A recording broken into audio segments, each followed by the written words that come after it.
Good afternoon. Thank you so much for joining us on the stage. Today promises to be another one with us, and we hope that you're going to be joining us through it all. It's a Monday, and we hope that your day will be as excited and educative as we walk you through the program we have for you this afternoon. Please stay with us. We'll be back with W Briefs.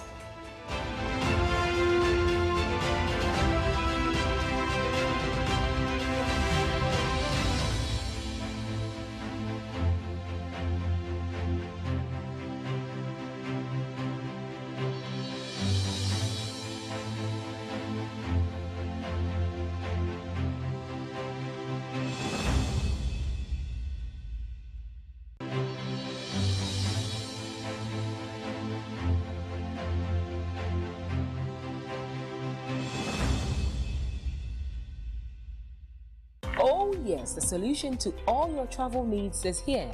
𝐼𝐓𝐕 Lodge and Travel Services offers you the opportunity to travel to the following countries: Canada, United States of America, Turkey, Dubai, UK, Australia, New Zealand, Malta, Germany, and other European countries, where skilled workers such as nurses, paramedics, nannies and caregivers, drivers, plumbers, masons, electricians, carpenters, painters, etc. are needed for urgent employment.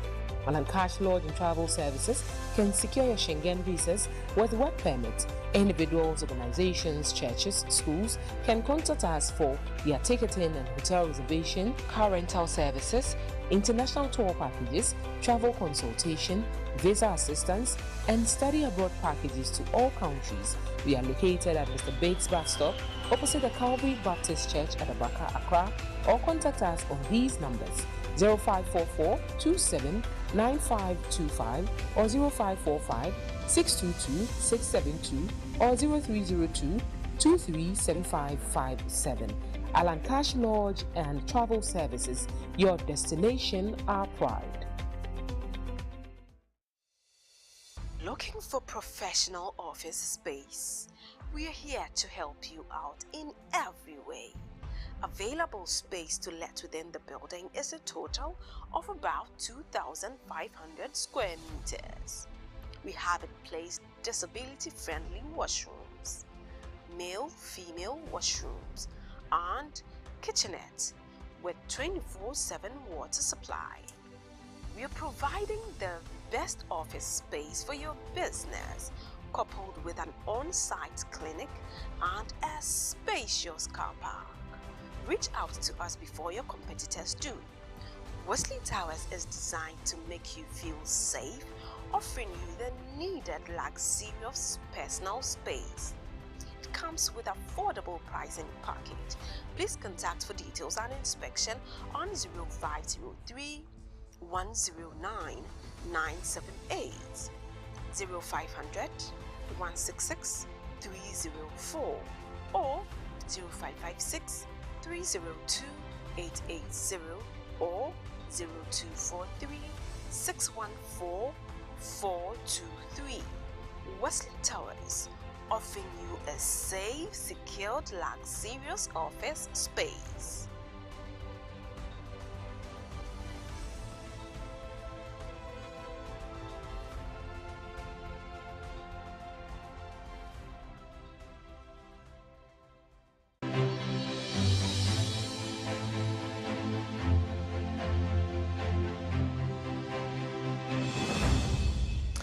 Good afternoon once again to you. Thank you so much for joining us on the stage. My name is Anita Kwaku. Now, today we'll be talking about widows. Today is International Widows Day, and we are digging into the plight of widows around the world. And so if you know any widow and then you know what they go through, this is what we intend discussing this afternoon. And so do all to join us.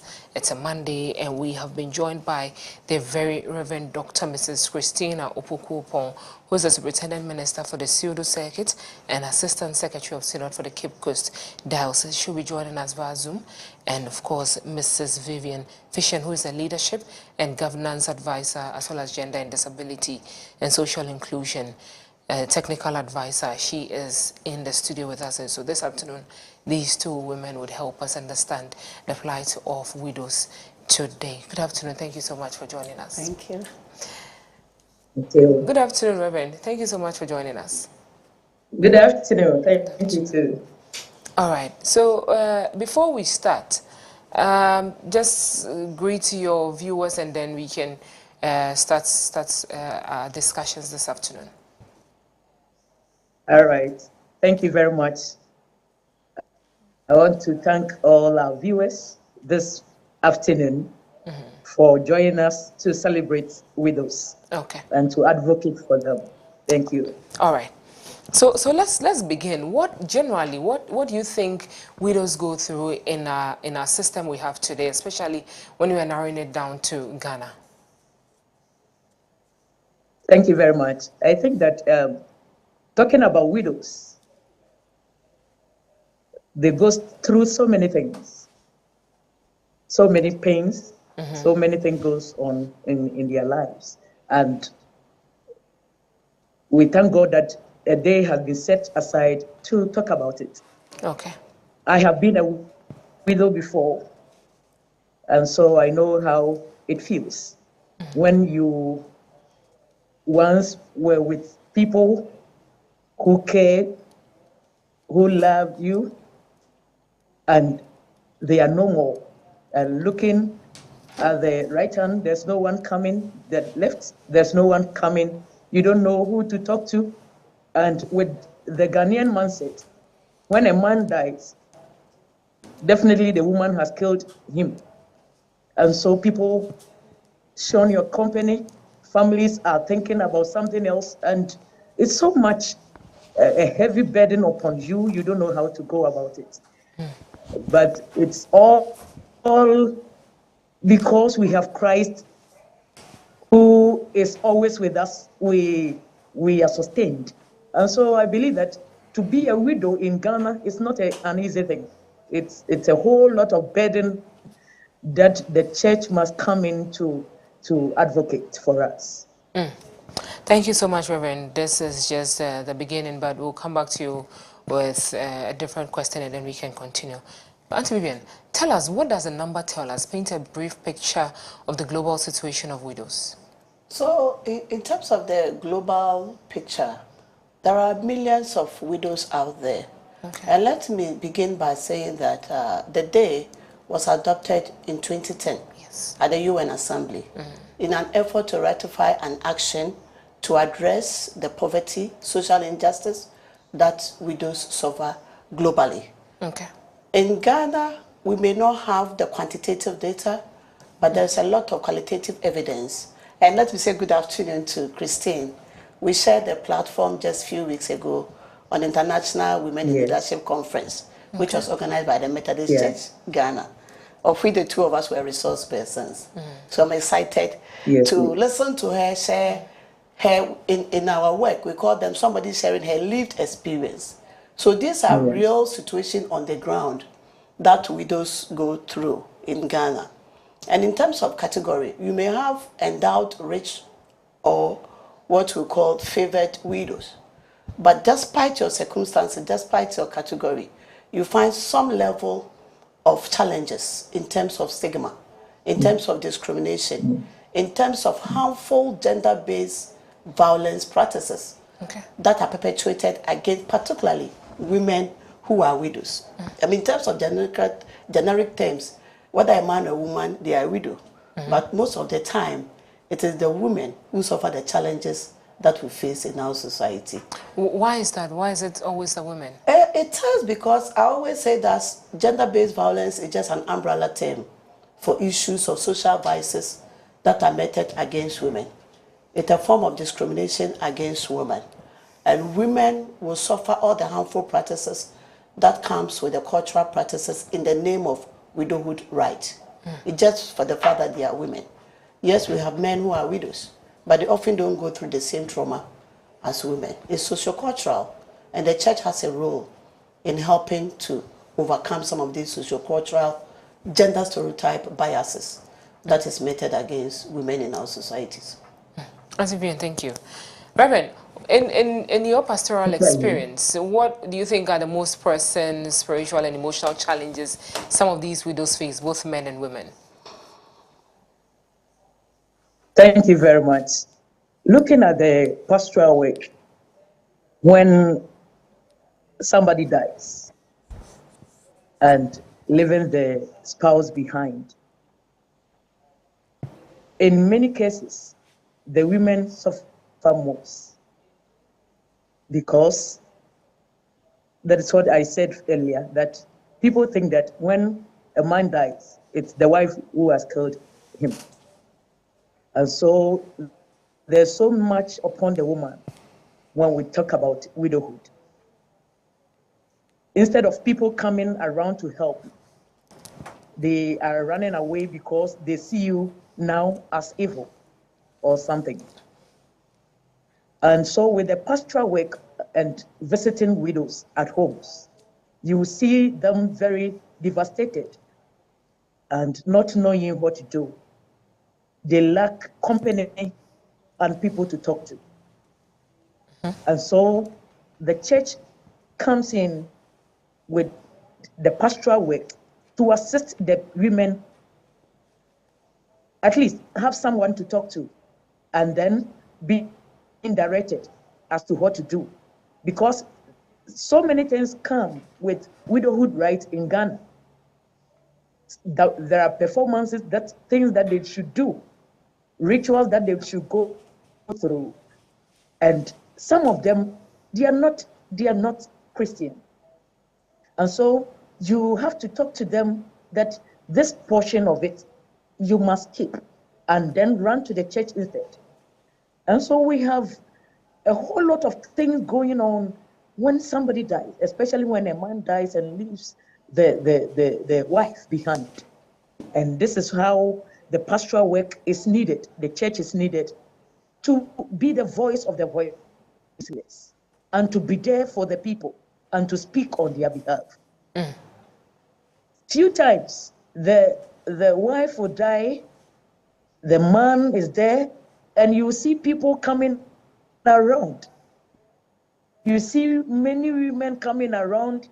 Maybe they want to be to lay some foundation that when the funeral is over, then they may be selected or something. But it's not with the women whose spouses are dead.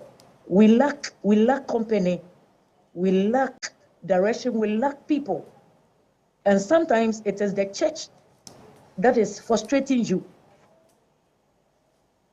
And that is how painful it will become if the church is not coming in to be with you and to advocate for you.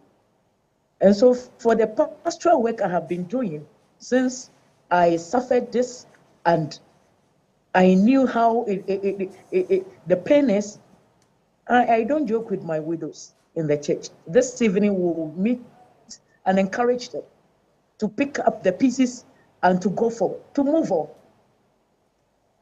Thank you very much. Reverend, thank you so much. But let's come back to you. It's been 15 years since this program started. Over the years, what has changed? Are there policies that are helping bring these widows some form of relief, some sort of shoulder to lean on, to know that even when my husband dies or my wife dies and there's some property, it belongs to myself and then the children, and the family doesn't have to take everything from us? Yes, so Yes. In terms of the policy space within a Ghanaian context, there are a number of policy frameworks vis-a-vis legal provisions that protect and promote the right of all, including widows. If you look at the Ghanaian context, often widows, particularly the women, are often denied of inheritance. So there is currently an act that protects women in terms of their inheritance within the space in cases that they lose their spouses. And it's not only for the women alone, it's also for the men. But it is there to protect often the women more than the men, because the men don't go through the same struggles as the women would do. And then even the Domestic Violence Act is also there. Anything that happens within a domestic setting or within the domestic space in terms of any form of gender-based violence, which also include harmful cultural practices in the name of widowhood rights, is also there to protect that. But the question I want us to ask, it's been 15 years. how much does the church know about this? And what is the church doing about it? Christine talked about being a pastor, providing pastoral care and support. Yeah. I mean, look at her surviving from the demise of the spouse. What are the social psychological support that within the church space was given to her, in addition to the pastoral care? So she's lost the husband. She's also grieving as a widow. But she has the responsibility as a pastor to provide care and support. What support was given to her in order to perform that role as a pastor to the congregation? What is the church doing about it? That is what I think that in terms of the awareness, in terms of advocacy, it is about time for the church to do some of these things. And I would say that it's even more biblical. You look at Matthew 25, you look at Proverbs 10. It is biblical to support the poor, and the poor include the widow, because widows face a lot of economic insecurity, a lot of financial insecurity, and that is what we need to. This day, it is used to create awareness, do advocacy, and donate to the poor and the widow, and talk about their plight. And I believe that that's a thing that we need to do. You talk about the men. I mean, in my work, I do a lot of psychosocial support as part of the mental health practice and all that. And you find adult men in the church space, not only in the Methodist church, but across the board, who have lost their spouses. They are grieving beyond the grief witness.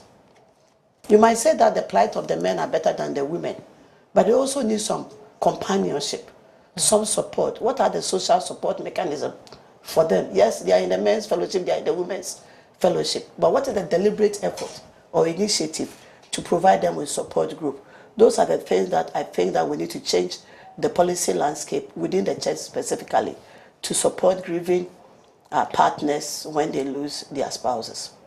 It is said, or research has shown us, that from where we come from in this part of the world, that is Ghana, most men do not have to go through the vigorous widowhood rights as women would have it.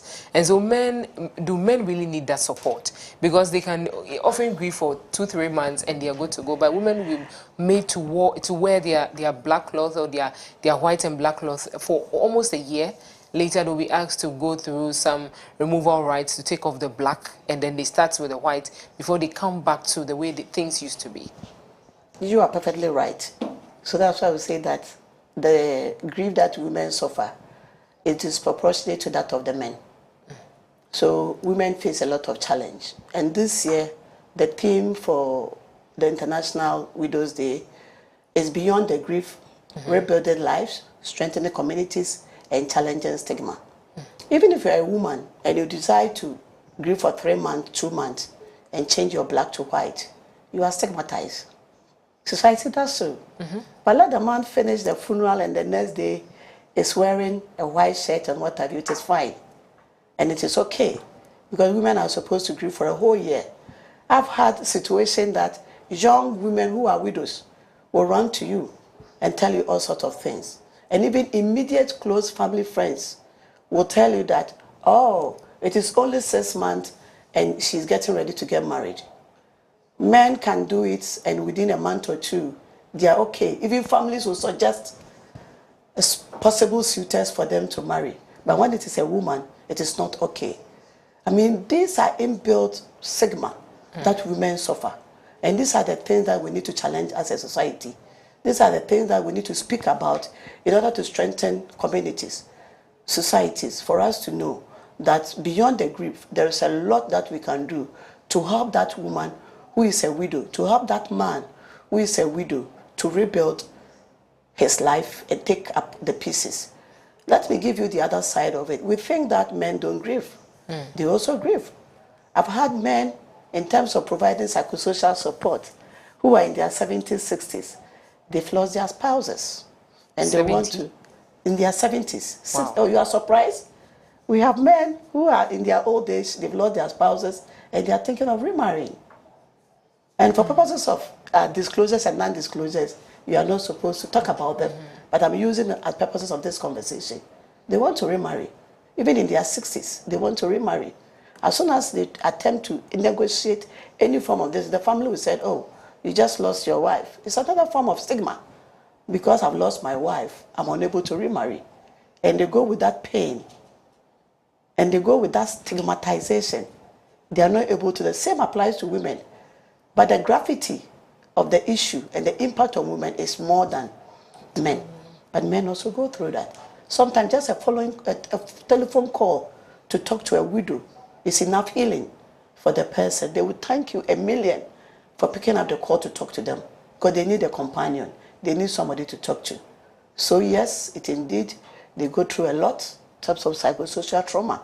We just came off May as a mental health month in Ghana. And if you know the number of issues that affect women, some of them become depressed.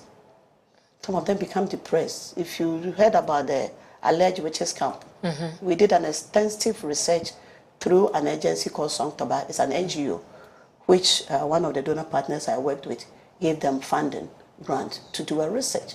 And most of the women at the camp are widows. They are poor widows.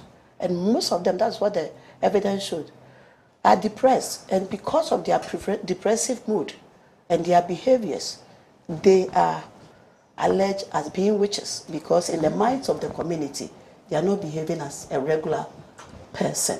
So being poor, being depressed, we know husband, we know spouse. You can imagine the trauma that we go through as women. Well, we'll come back to you and we'll talk about what's the people there, I mean, the supposed witches camp with the widows and all that, what you are doing for them. Reverend, let's come back to you. Tell us briefly, how did you go about your own side of grief? What was the church's support to you? Okay, thank you very much. I think that for me, it was just self-advocacy. I represented myself. I represented and advanced my own interests. It was just to be strong for myself and for the children. Because it wasn't only the family who were thinking that this one, the woman killed him, but the spouses, the Methodist spouses, those who were supposed to be around me. So it was so devastating, because I thought, when you talk about the church, it will be far away, but we're talking about people in the church who are closer. And so when we talk about this, my case, then it should be the ministers, it should be their spouses, who should be closer, the closest of all. But they were part of the people who were saying that he killed him. Meanwhile, I was not living. I was at Cape Coast and he was at Takoradi, because he had not gotten his transfer. I was not even there when he died. But for the spouses, for ministers, it was a hell. So it was just that I decided to, Christy, you must be yourself. You will not die for anybody. For the sake of the children, you must tell yourself what you have been preaching to people. And so what saved me most was self-advocacy, I would say. But how did you navigate through those times? How did you go through those times? How did your children cope with that? Because hearing people talk about the fact that you killed him and you were the reason and all that, how did you cope? Yeah, for my children, because they are aware the father was coming around, we were talking together, because he left there not more than 2 weeks and that incident happened. And he had promised that he's going to take us to his new apartment in Takoradi. And so for us as family with the children, they knew the truth. They were not bothered. And that gave me much hope. And especially for the mother of my husband, my late husband, she was very helpful. for her, I will always say she was very helpful. Because when the going became tough, she told the family that the love between my son and his wife cannot be destroyed. You cannot do anything to destroy it. And so she was so much with me and for me. So I would say that going through the pain, I had the mother, I had my children, trusting that that which happened was a natural death. Did you go through the widowhood rites? I think for some time. He died the Passion Week, the Tuesday. And so Friday, I couldn't help it but to be in the church for Good Friday. And looking at how Jesus was being chastised and being crucified. I said no. Then my case is okay. And so I encouraged myself through the 7 words on the cross and Jesus saying that it is finished. And I knew my case was also part of his finished case. And so I was, for the word of God, I was encouraged by the word of God. I was encouraged by my children. I was encouraged by the mother of my husband. And so that is how I went through it. But for the widowhood right, because I was going to church with my cassock, the black and the ash, I didn't feel that part of it very well because I wasn't sitting home for a year and not participating in the church's activities. I was going to church every Sunday from the Good Friday. I couldn't stay at home. And preaching to people healed me faster. I must say that you are one strong woman. I mean, going to church the very week that your husband passed is for a lack of a better word, that is strong of you to have done that, and we hope that God will continue to be your strength. But let's come to you. You are a mental health advocate. What are some of the mental health issues, the impact of these widowhood rights, especially on women? Depression. Depression. Being abandoned. Having your inheritance taken away from you. Okay. These are things that impact on the mental health of many widows. Okay. And stigma alone. I have a very close friend. She's in her late 40s and she has suffered 2 times losing the husband. And the kind of stigma that she's currently going through is enough to give her mental distress. So it means that she's been married twice? She's been married twice and lost both.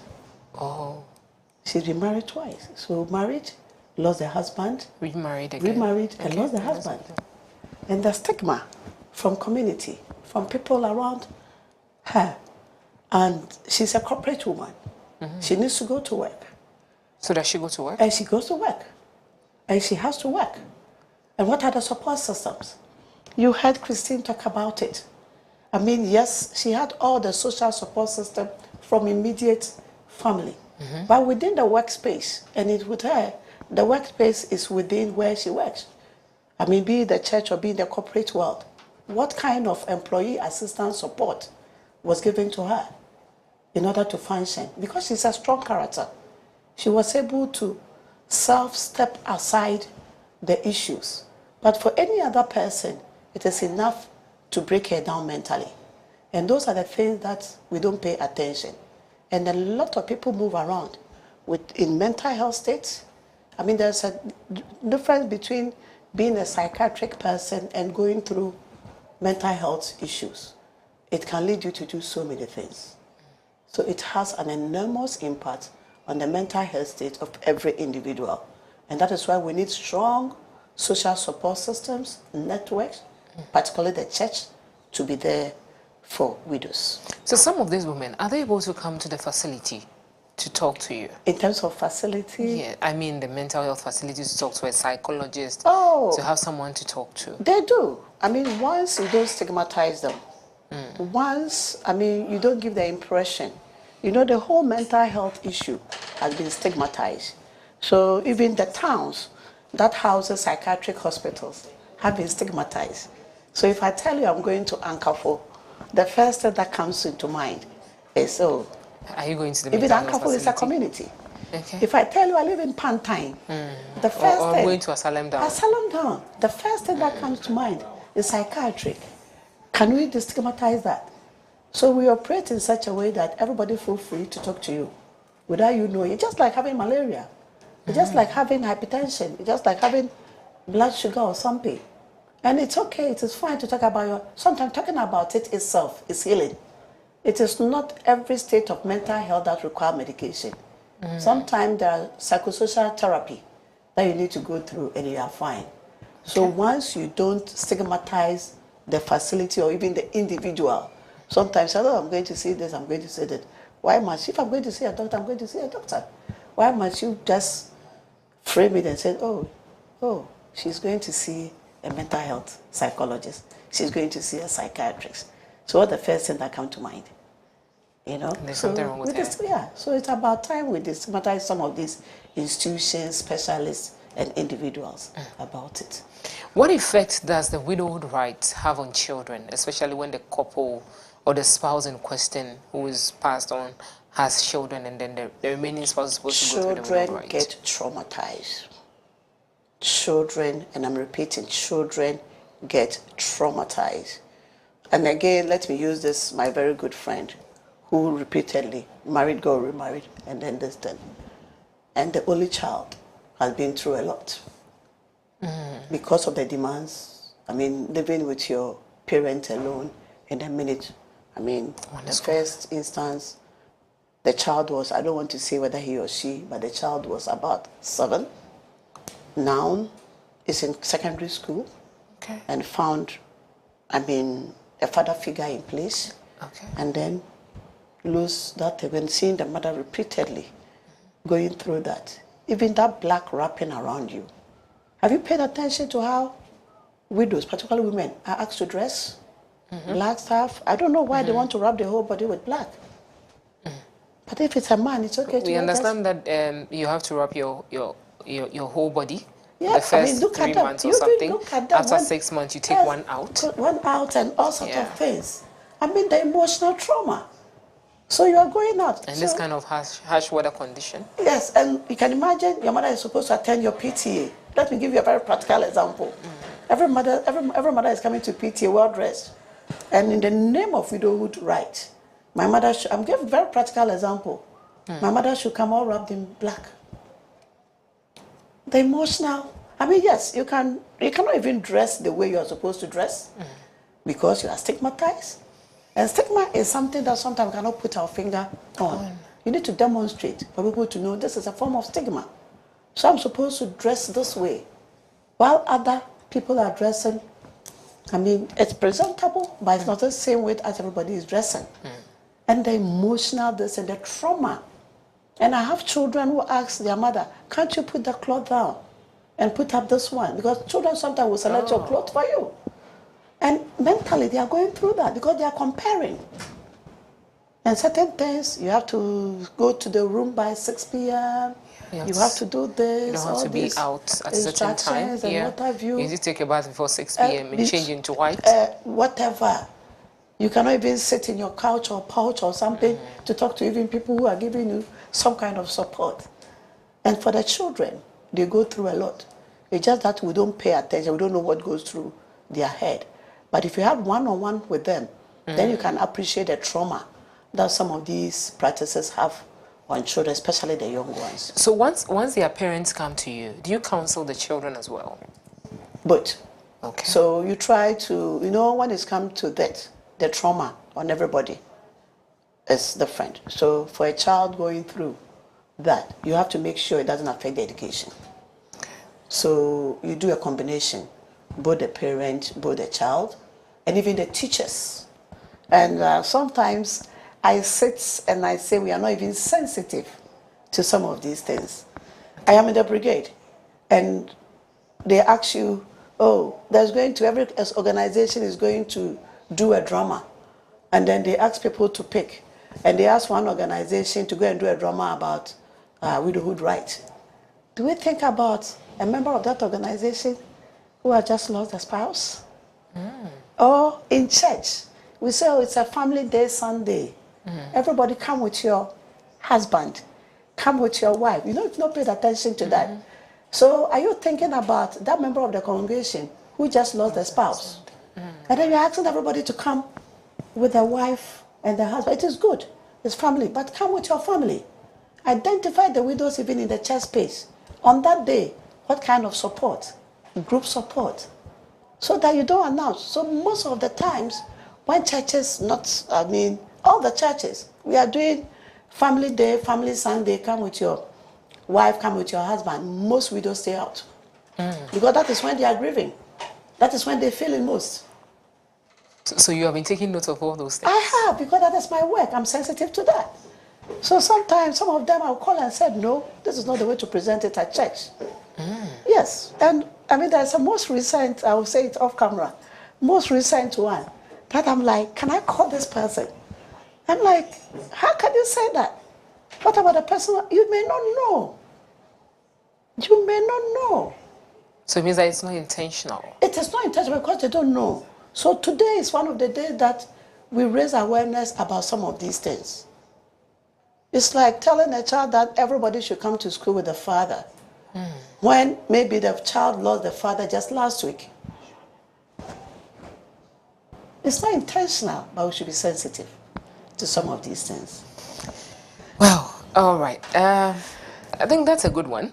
We've learned a lot from this International Widows Day, and we hope that we are going to all be intentional going forward with our utterances, with what we are supposed to say and what we don't have to say. But we'll take a break. When we come back, we'll let Reverend tell us about some of the myths she had concerning widowhood and how she was able to take that myth off her mind, and it didn't have any impact or had an impact on her life. And so this is what we've been discussing so far. Thank you so much for joining us. Let's take a break. When we come back, we'll continue.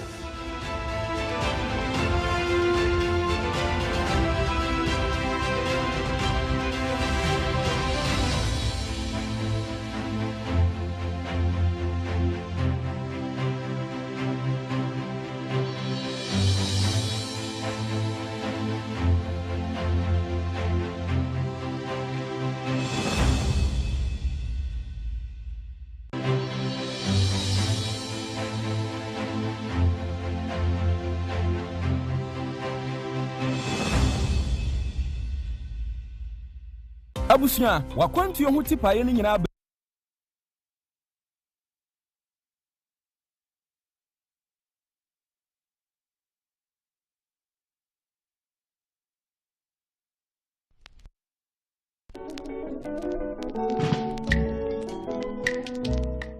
Nyansa, ejia ne mpanina no, anaye gye ne mpanina no. Ti baabi biara mpanifo ahia na yesua ya dwene no. Ne ope nyansa no, oben wa. Ode agudie. Kira dwene mu agudie ene kofie. Panu esa adwene. Nsemu mu odo. Nsempolo. Nsemu a yetie bobra ekoyie frase efifrito. Ne ope nyansa no. Omengwankwa enu ase. Ne mpani so ayadwene. Ne be nhira ama no. Ene ni nchirima. Yada mo ase. Da impanyini inso ayadwene. Jemre na hweyen. Memninde, ne memninde bia anopa no wotwe. Wo Wesleyan television so.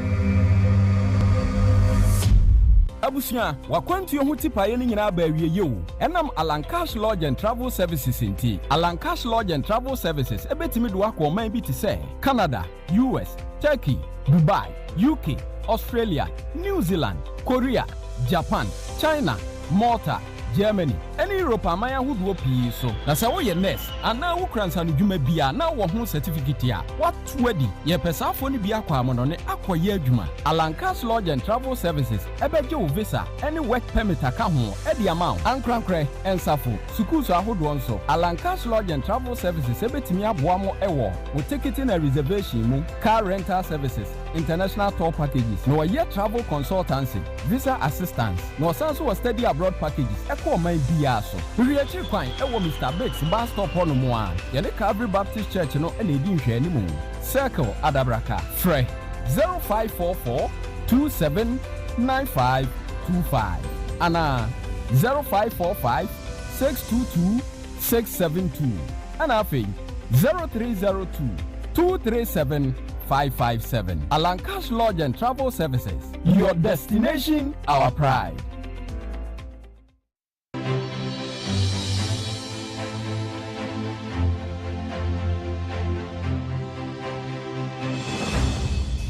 Welcome back. This is The State, and thank you so much for joining us on the very last part before we draw down the curtains. Reverend, welcome back. Let's start with you again. Tell us some of the myths you heard, concerning widowhood rights, and how did it affect you? Did it even affect you in the first place? And if it did, how did you go through it? All right. Thank you very much once again. As I've already said, there are so many things, and so many things go on when somebody loses the spouse. When I lost the spouse, these were some of the things I heard. That you need to remove the beads around your waist. And to remove the beads around your waist, you will not do it yourself. You need a man to do it. Which man? Any other man. Okay. To remove the beads around your waist. I said, how can this be? How can Reverend, I think there's an issue with your feed. We can't see you, and so we'll do well to get back to you so that we can see you whilst you're speaking, and then we can get to enjoy the conversation better. What are some of the myths you've heard about widowhood rights? Yeah. So before we continue, if Christine, you can hear me. I believe you are comfortable talking about this. I can hear the shrewdness in your voice, and I'm happy you are very comfortable talking about it. Good. I got the impression you are okay. Okay. So feel free to talk about the one that you are more comfortable with, talking about it. Yes, so just like Christine talking about it. So beat is another issue. The issue around that some people, they've never even lived with a man's family before, but they expect you to be living with them for some time. Okay. That may be quite understandable sociologically, also as a sociologist, because for the very young one, the sociological thinking behind it that perhaps at the time of the demise, you may have taken in a seed. And they want to make sure, between 6 weeks to 3 months, if there is something there, then the family will know that, especially for the women, they will know that those that are the children, we call them antobam, meaning Wambetone Papa. So they just want to make sure, so that we'll get their family support and other things. Okay. It's okay, there is a good thinking around it, but sometimes the way they do it, not with the consent or with that explanation that I'm giving. So most widows, particularly the women, will not understand why. And they do it in a way that affects the person's emotions. And those are one. And the one that in some jurisdiction, you have to put, if you've gone to funerals and you've seen widows, you don't greet anybody, and then they'll give them flower or something to hold. Maybe you've not paid attention. They are not supposed to greet anyone? Greet anybody. So that's why they ask them to put their hands in the cloth. And sometimes it just jurisdiction, the hand is not in the cloth, but they'll give you flour or something to be holding. So that's like your hands are occupied or not free to shake. Is the reason not to. But who tells you that I'm not able to shake hand? I mean, there is some element of hygiene around that, which is quite understandable. And you know, everybody grieves differently. And sometimes they will tell you, oh, you know, you're not supposed to go to the graveside. I'm not supposed to cry. Cry. I mean, cry for the ladies is fine, for the men, no. And some men will insist that I want to have been going everywhere with my spouse and I want to be at the graveside to make sure that you get a decent burial. But most of the time, they don't allow the women. And that gives them a lot of pain and grief. Because like I said, everybody grief. They are told that they'll take you to the graveside later. Yes, but who said I cannot go? I mean, if the person is insistent, these are things that affect them emotionally. So when they are talking to you, they are expressing themselves. It affects them. It's like the person being alive and you not knowing where he's going to or he's going to sleep. So mentally, that is what's going through their mind. And some of them, they will suggest somebody within the family for you to marry. I mean, so that the family property will stay within and all that.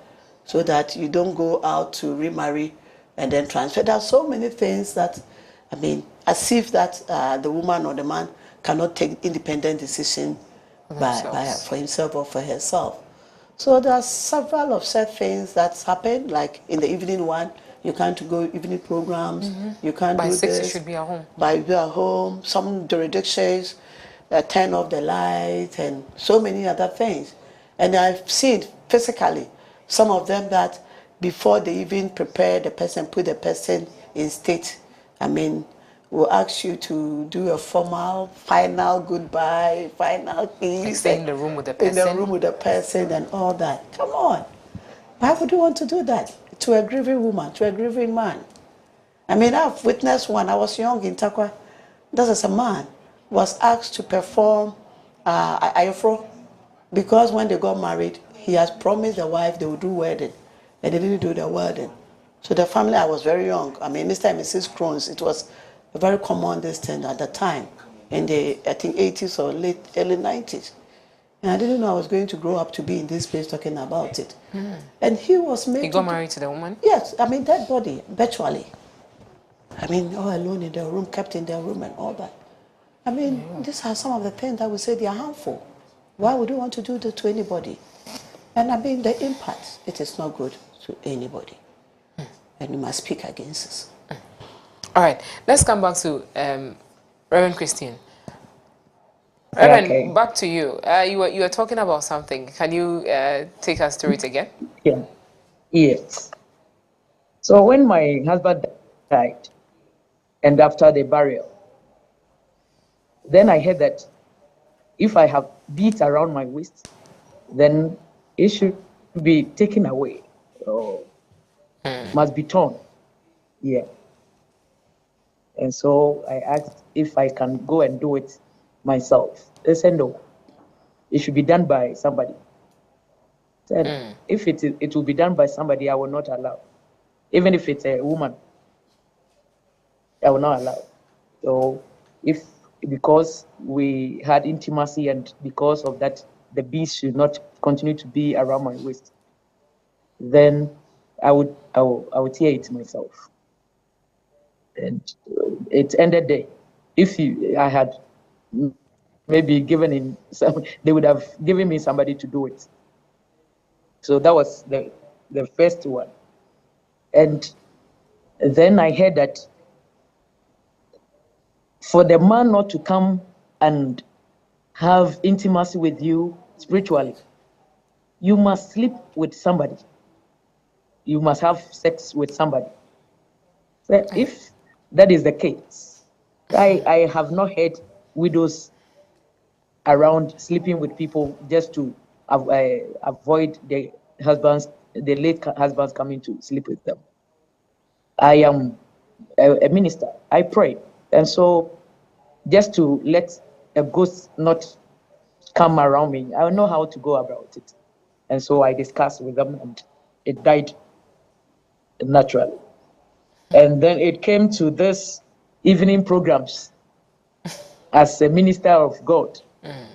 How will you leave and go for evening programs when we are not supposed to? For about 2 months, I agreed just to, if it's morning program, morning devotions and other things, I attended. But for evening, for about 2 months, I was just to be with the children and to, minister to them.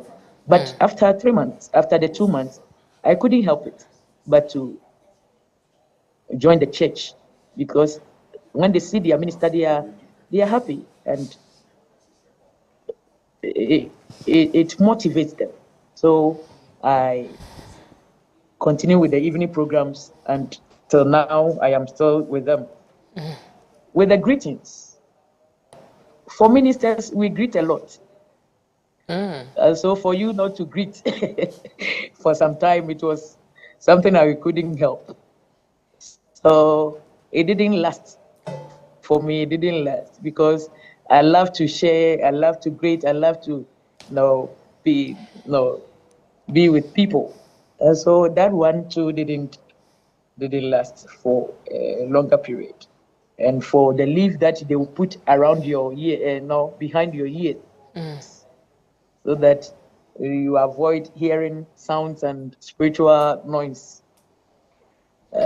No one was able to put any leaf around my, behind my ears, because I think for me, because I am a minister, most of the things that widows face, most of them were not done to me, because I will ask questions. You have to prove yourself. You have to give me evidence. You have to talk.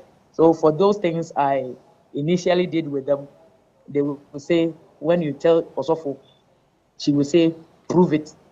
No, give her reasons. And so for that, I think it stopped earlier than other widows face in the country. Okay.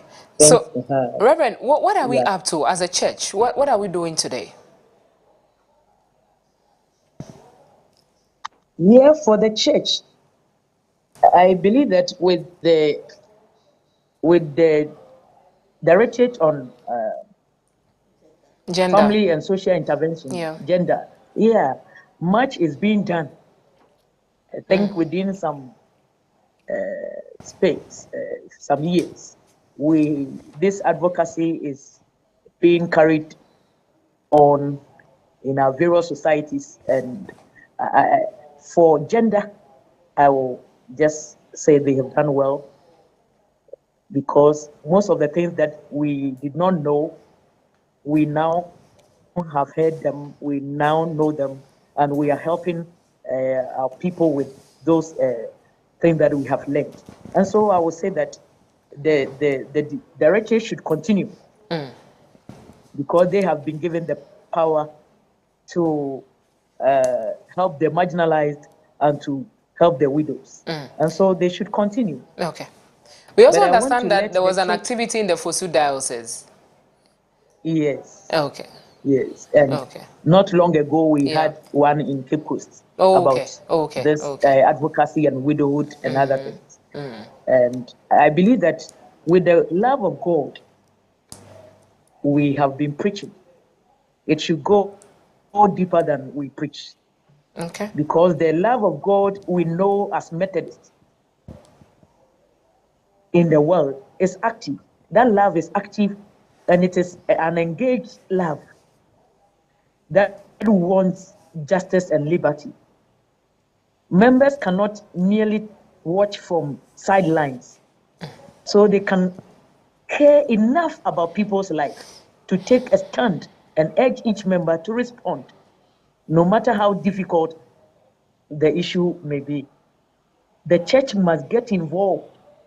Apart from that directorate, the whole Methodist Church Ghana should get involved. We must preach the love of God more than we are doing now. It should go deeper.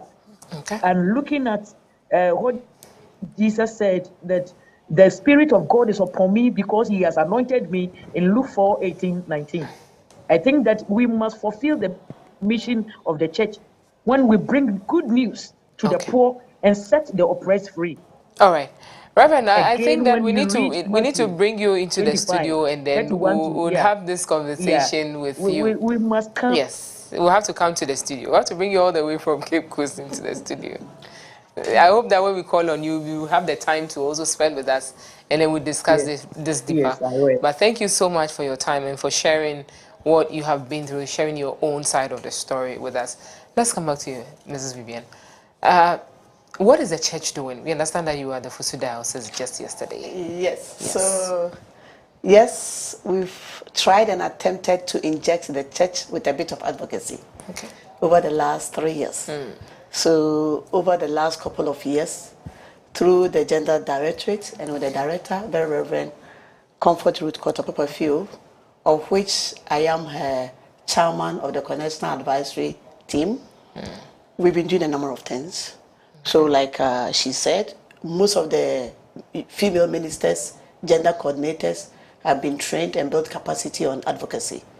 Just yesterday, as part of the 190th anniversary celebration, we chose today and yesterday to commemorate the day by giving just 30 half-piece each to widows in rural deprived societies and districts, and we chose to do that in the Fusu diocese. And I must tell you, the joy and the smiles on the women were just enough to tell you that Jesus said, when I was hungry, you gave me food. So when they needed it, we gave it to them.